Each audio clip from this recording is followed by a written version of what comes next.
Hello everyone, welcome back to sketch school of art and creativity. आज की video में हम सॉल्व करने वाले हैं निफ्ट का एक प्रीवियस ईयर क्वेश्चन। जो क्वेश्चन है वो थोड़ा सा इंटरेस्टिंग है। क्वेश्चन ये है कि आपको एक मास्क डिजाइन करना है। अब जो मास्क है वो इंस्पायर्ड हो सकता है नेचर से, या फिर किसी एनिमल से, या फिर कोई भी इंडियन फेस्टिवल से। इन तीनों में से आप किसी से भी इंस्पिरेशन ले सकते हो और आपको एक मास्क को डिजाइन करना है। ठीक है, तो मास्क डिजाइनिंग में क्या चीजें आपको ध्यान रखनी है? सिंपली कि आप प्रॉपर इंस्पिरेशन लो, सिर्फ शेप से नहीं कलर से भी इंस्पिरेशन लो। कलर्स भी बहुत अच्छे होते हैं इंस्पिरेशन जब हम लेते हैं, एंड ये भी शो करते हैं वो कि आपको कलर साइकोलॉजी की, कलर थ्योरी की कितनी ज़्यादा नॉलेज है। ठीक है, और साथ ही में मास्क नहीं बनाना है, सिर्फ जो पीछे फेस होता है वो भी आपको बनाना है। उससे भी आपका जो सोल्यूशन है वो थोड़ा सा अच्छा लगता है।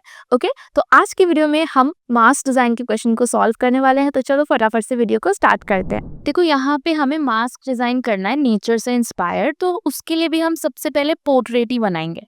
ठीक है, क्योंकि हम मास्क को पोर्ट्रेट के ऊपर डालेंगे ना, इसीलिए हम यहाँ पे सबसे पहले बेसिक पोर्ट्रेट ही बनाएंगे। और यहाँ पे आप स्क्रीन पे देख सकते हो कि प्रॉपर टेक्निकली ये जो पोर्ट्रेट है उसको बनाया जा रहा है। ये जो स्केच है वो हमारे फैकल्टी मेंबर ने बनाया है। तो यहाँ पे हमने सबसे पहले, आप देख सकते हो यहाँ पे सबसे पहले सर्कल बनाया गया है, उसके बाद ओरिएंटेशन बनाया गया है, उसके बाद जो आई लेवल है उसको ऐड किया गया है, फ्लैटर पार्ट ऐड किया गया है, प्रॉपर आईज नोज लिप्स की placement, and then eyes nose lips को बनाया गया है। ठीक है, तो अगर ये जो पोजीशनिंग है वो थोड़ी बहुत चेंज हो जाती है तो बिल्कुल ठीक नहीं है, क्योंकि जो एक बेसिक प्रोपोर्शन होता है फेस का वो सही रहना बहुत जरूरी है। ठीक है, तो इसीलिए बहुत इंपॉर्टेंट है कि आप टेक्निकली बनाओ फेस को, आपके सारे प्रोपोर्शंस करेक्ट हो, तब जाके ही आपका जो स्केच है वो अच्छा लगेगा, और उस पे जो मास्क बनाओगे वो भी अच्छा लगेगा। और जो मास्क डिजाइन है ना, मास्क डिजाइन एकदम से नहीं तुम्हें सोचना है कि हाँ एकदम से तुमने सोचा और बनाने लगे, नहीं।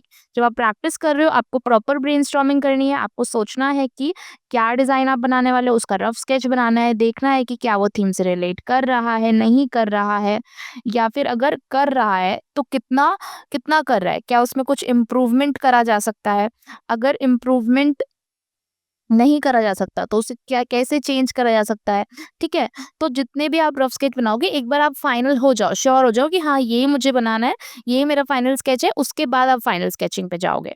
ठीक है, क्योंकि क्या होता है ना कि जो हम स्केच बनाते हैं तुम्हारा बहुत सारा टाइम चीज़ों को करेक्ट करेक्ट करेक्ट करने में चला जाता है। तो हमें ये टाइम वेस्ट नहीं करना है, बल्कि एग्जाम में भी आप पहले रफ स्केच बनाओगे तो बेटर रहेगा। आप एग्जाम में पहले रफ स्केच बनाओगे तो आपका टाइम सेव होगा। रफ स्केच बना के हम क्लियर हो जाते हैं कि हमारा ये डिज़ाइन है, हमें इसी डिज़ाइन में जो स्केच है उसे बनाना है, उसके बाद हमारा काम थोड़ा आसान हो जाता है, प्रॉपर हम करेक्टली जो है स्केच को बना पाते हैं। तो यहाँ पर भी हमने वही सेम अप्रोच फॉलो करी है। ऑब्वियसली जो ब्रेनस्टॉर्मिंग वाला पार्ट है वो आपको यहाँ नहीं दिख रहा है, बट आप जब स्केच को करोगे, जब आप कोई डिज़ाइन बनाओगे तो आप इसी अप्रोच को फॉलो करोगे। ठीक है, ओके। सो यहाँ पे आप देख सकते हो कि हमने थोड़ा सा नेचर का थीम दिया है, तो जो बटरफ्लाइज बनाए हैं, थोड़ा सा हमने लीव्स बनाए हैं। ठीक है, आप डिज़ाइन को चेंज भी कर सकते हो अपने अकॉर्डिंग, जो भी तुम्हें लगता है उसके अकॉर्डिंग तुम चेंज कर सकते हो डिज़ाइन को। ओके, उसके बाद आखिर में हमें जो है वो यहाँ पे रेंडरिंग पार्ट करना है, जो प्रेजेंटेशन वाला पार्ट है उसे यहाँ पे ऐड करना है। ठीक है, तो ज़रूरी नहीं है कि पूरे को ब्लैक एंड वाइट बनाना है या फिर पूरे को कलर्ड बनाना है। ठीक है, यहाँ पे मैं मास्क को कलर्ड रख सकते हैं हम लोग। ठीक है, यहाँ पे मास्क को कलर्ड रखेंगे और जो पीछे का जो फेस है उसे ब्लैक एंड वाइट रखेंगे। आप चाहे तो बैक वाले पार्ट को भी कलर्ड रख सकते हो, साथ में जो फेस है उसको भी कलर्ड रख सकते हो, जो मास्क है उसे भी कलर्ड रख सकते हो। यहाँ पे क्या हो रहा है ना कि पीछे वाले पार्ट को ब्लैक एंड व्हाइट और जो मास्क है उसको कलर रखा गया है, ताकि एक कॉन्ट्रास्ट इफेक्ट जो है वो क्रिएट हो। ठीक है, कॉन्ट्रास्ट इफेक्ट क्रिएट करने के लिए आप अपनी तरफ से कोई भी अप्रोच फॉलो कर सकते हो, जो भी तुम्हें सही लगता है कि हाँ इस तरीके से मुझे रेंडरिंग करनी है, इस तरीके से मुझे फाइनलाइजेशन करनी है, वो आप फॉलो कर सकते हो। ठीक है, और देखो जब हम मास्क बना रहे हैं तो एक मूवमेंट दिख रहा है कि नोज पार्ट पे दिख रहा है कि वो ऊपर है। ठीक है, जो नोज के लेफ्ट और राइट साइड है उस पे दिख रहा है कि हाँ वो लोअर साइड में है, तो एकदम पूरा मूवमेंट दिख रहा है कि हाँ ये वाला पार्ट जो है वो थोड़ा सा ऊंचा होता है, ये वाला पार्ट लेफ्ट और राइट वाला पार्ट प्रॉपर नीचे होता है। तो जो फेस का एक स्ट्रक्चर होता है उस हिसाब से मास्क में थिकनेस दिखनी चाहिए, उस हिसाब से मास्क में मूवमेंट दिखनी चाहिए। ठीक है, और वो हम रेंडरिंग से ही करेंगे। ठीक है, आप कलर से ही करोगे, अगर आप ओनली ग्रेफाइट यूज करें तो ग्रेफाइट से, लेकिन ग्रेफाइट यूज करके फिर कलर्स नहीं आ पाते हैं। और फिर जो कलर थ्योरी वाला पार्ट है कि हाँ, नेचर से इंस्पायर्ड है तो ये कलर्स यूज़ करेंगे तो शो होगा कि हाँ, नेचर से इंस्पायर्ड है, वो नहीं आ पाएगा। इसीलिए मास्क को कलर ही करें तो बेटर है, ठीक है? फेस को करे ना करे it's up to you, but mask को कलर करे तो बेटर है। जैसे नेचर से इंस्पायर्ड है तो हमने ग्रीनिश कलर रखा, येलोइश कलर रखा, ठीक है? अगर बोला जाता है कि वाटर से इंस्पायर्ड है तो हम ब्लूइश कलर रखते हैं, ठीक है? तो आपकी जितनी भी कलर थ्योरी की नॉलेज है, जितना तुम्हें पता है कलर थ्योरी के बारे में, जितना तुम्हें उस थीम के बारे में पता है, उन सबको वहाँ फॉलो करना है, ठीक है? यही चीज़ें एग्जाम में चेक करी जा रही है कि आपको कितना नॉलेज है कलर थ्योरी का, कलर साइकोलॉजी का, आप कितना थीम से रिलेट कर पा रहे हो, कितना थीम से रिलेट करके अच्छा बना पा रहे हो। ऐसा नहीं कि कुछ भी बना रहे हो, अच्छा बना पा रहे हो, ये भी ज़रूरी है, ठीक है?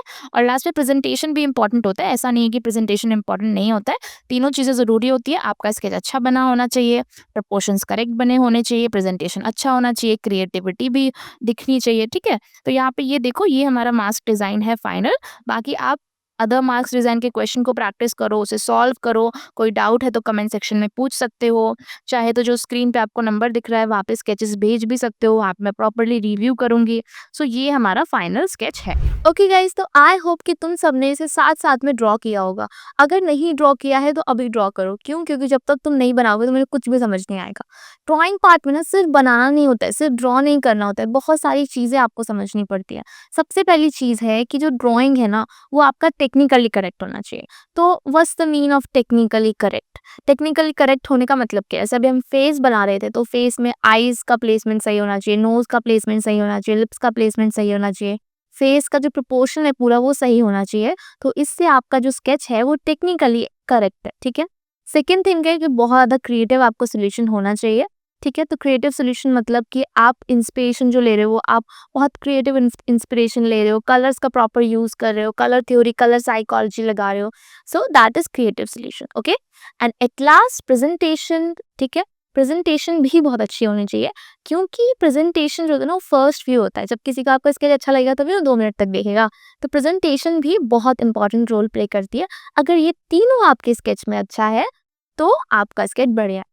और ये आप कर सकते हो। देखो, अगर तुम्हें एनआईडी, निफ्ट, यूसी ये सब क्रैक करना है ना, तो कुछ स्टेप्स है जो आप फॉलो कर सकते हो। सबसे पहले तो आपको उस एग्जाम की नॉलेज होनी चाहिए, क्या होता है, क्या पैटर्न है, कब एग्जाम होता है, कितने कौन कौन से पेपर्स होते हैं, उसमें आता क्या है, उसका सिलेबस क्या है, आपको सब पता होना चाहिए। क्योंकि एग्जाम के बारे में पता करना is the first step, okay? And ये आप हमारे यूट्यूब चैनल से भी कर सकते हो, वहाँ पे आपको बहुत सारी वीडियोस मिलेंगी, उसको आप देख सकते हो, समझ सकते हो, ओके? उसके बाद एक बार आपने समझ लिया, आपने पक्का कर लिया कि मुझे करना है, फिर आपको प्रिपेयर करना होगा, ठीक है? तो प्रिपेयर करने के लिए आप गाइडेंस भी ले सकते हो, आप एसएससी ज्वाइन कर सकते हो। डिस्क्रिप्शन में आपको लिंक मिल जाएगा वेबसाइट का, वहाँ पे जाके आप कोर्स की प्रॉपर डिटेल्स पढ़ सकते हो कि कितने हम क्लासेस ऑफर करते हैं। सो वीक में आपको 3 क्लासेस मिलती है, 3 ड्राइंग की, 3 एप्टीट्यूड की, एंड सारी क्लासेस आपकी 7 to 10 के बीच में होती है, जिससे कि आपका कोई भी स्कूल या ट्यूशन मिस नहीं होगा, ठीक है? ज़्यादा डिटेल पढ़ने के लिए आप वेबसाइट पे जाके प्रॉपर्ली रीड कर सकते हो सारी डिटेल्स, और अच्छे से समझने के लिए कि हम किस तरह से पढ़ाते हैं, किस तरीके से आप सीख सकते हो, क्रैक कर सकते हो एनआईडी, निफ्ट, यूसी। आपको प्रॉपर 2 वे इंटरेक्शन करना है, पढ़ना है, तो आप फ्री डेमो भी ज्वाइन कर सकते हो। डेमो प्रॉपर फ्री है, आपको कुछ भी पे नहीं करना है, तो फटाफट से जाके आप फ्री डेमो बुक कर सकते हो। और उसके लिए जो आपको स्क्रीन पे नंबर दिख रहा है वहाँ पे आप कॉल या फिर व्हाट्सएप कर सकते हो, या फिर जो डिस्क्रिप्शन में आपको वेबसाइट का लिंक मिला है वहाँ से भी आप फ्री डेमो बुक कर सकते हो। देखो, डेमो में आके ना हमें थोड़ा-सा क्लियर होता है कि किस तरीके से आप पढ़ोगे, और एग्ज़ाम्स के बारे में भी आपको क्लियर हो जाएगा। थोड़ा-सा आप इंटरैक्शन करते हो टीचर से, तो बेटर आपको गाइडेंस मिलती है। ओके, तो फटाफट से जाओ फ्री डेमो बुक कर लो। अभी हम मिलेंगे नेक्स्ट वीडियो में कुछ नए कॉन्सेप्ट के साथ, कुछ नए सॉल्यूशंस के साथ। तब तक के लिए बाय।